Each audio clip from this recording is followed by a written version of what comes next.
lanjut diterangkan oleh Allah, hei, tugas suami saat mulai pertama kali menikah, maka tugas yang pertama siapkan untuk mencari nafkah. Bagaimana caranya ya Allah? Diturunkan oleh Allah. Satu, jangan takut kehilangan rezeki. Jangan pernah mencuri, jangan pernah ngambil punya orang, karena punya kamu akan saya berikan sempurna. Kamu ngambil punya orang, maka kamu akan menyulitkan diri sendiri. Itu akan dikembalikan pada yang berhak. Ya, turun Quran surah ke-51 ayat 22. Dirinci, begini cara nyarinya. Quran surah kedua ayat 168.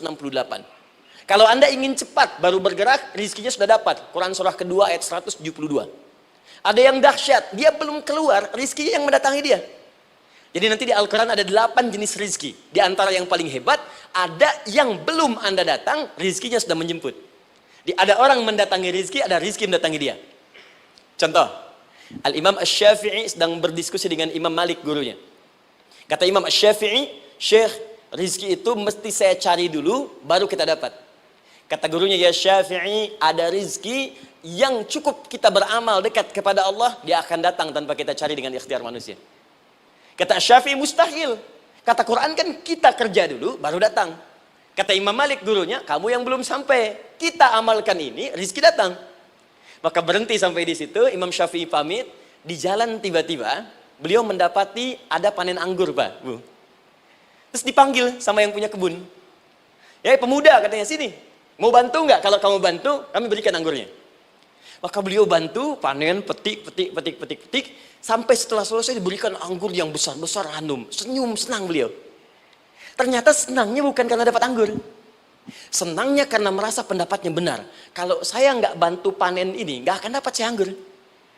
Cuma karena saya bantu, saya diberi ini.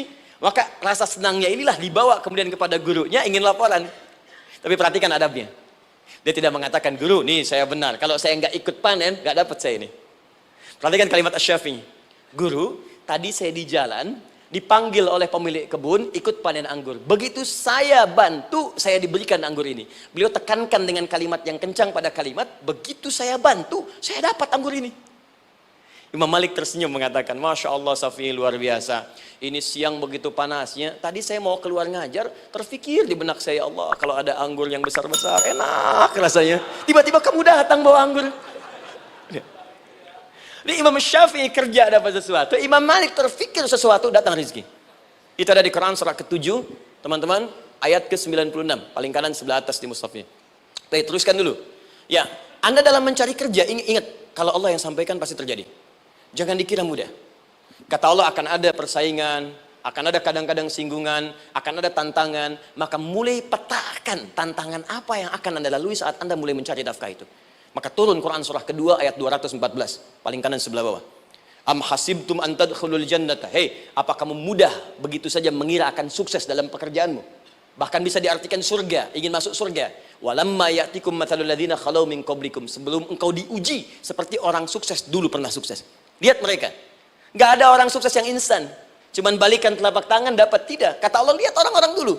Lihat orang-orang hebat dulu. Bagaimana mereka bisa kaya, bisa sukses, bisa punya posisi.